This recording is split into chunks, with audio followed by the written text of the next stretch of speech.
Welcome to ShortView Trading, your morning market hit for Tuesday, January the 26th. What matters today for traders? Well, the cracks are growing in this upward momentum that we've seen in markets in recent weeks and months, really, that we've seen since the late October local lows just ahead of the US presidential election.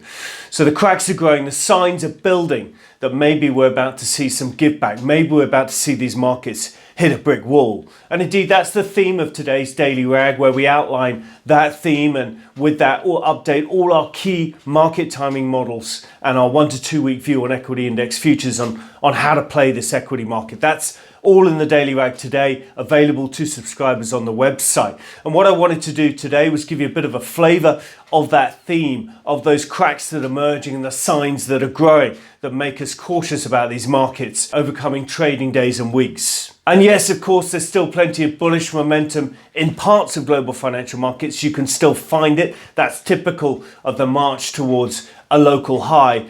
The latent bullishness remains in areas of financial markets. And just look at single stock call option volumes back at record highs, or indeed look at some of the tech names that are getting renewed interest. The bigger tech names like Apple yesterday, which was up nicely, making a new closing high, or indeed Netflix last week gapping higher on its results. So bits and pieces of bullishness remain, but cracks are clearly growing. And indeed you can find those cracks across the global financial landscape, across all key geographies. In Europe, for example, the DAX broke below its trading range of the last 10-12 trading sessions. Yesterday was quite soggy, quite a sharp down day, making a new local low for the last couple of weeks. Clearly a bit of European markets, DAX and others, starting to break lower.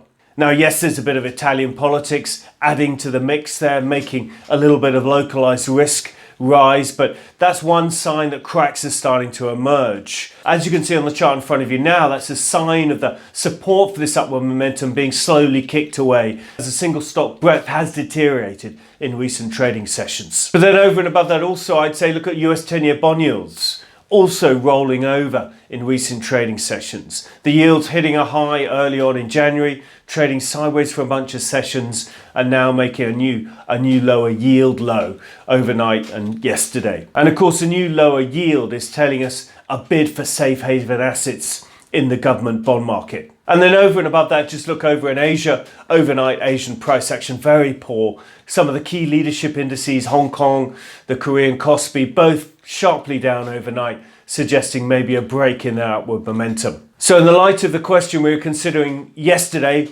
where's the next big move? It's clear that there are a bunch of cracks starting to emerge, suggesting that that next big move, that change in direction, may well be evolving as we speak. For full details on how we're playing this, please see today's Daily Rag, available to subscribers via the website. So what are we watching today? Well, there's lots of macro data coming out, particularly out of the States, some house price indices, but main focus in terms of macro data is probably the US Conference Board confidence indices coming out later on this afternoon, London time. Elsewhere, virtual Davos gets going, key speeches from Merkel and Macron this afternoon, whilst of course US fourth quarter earnings continues in earnest. Today we've got a couple of key cyclical names, General Electric and 3M, as well as the key tech name Microsoft. So that's it from us. That's your morning market hit for Tuesday, 26th of January. Thank you for listening. Please do subscribe on YouTube. Simply search under ShortView Trading or follow us on LinkedIn, Twitter and or Facebook. Thank you for listening. Stay safe. Trade well.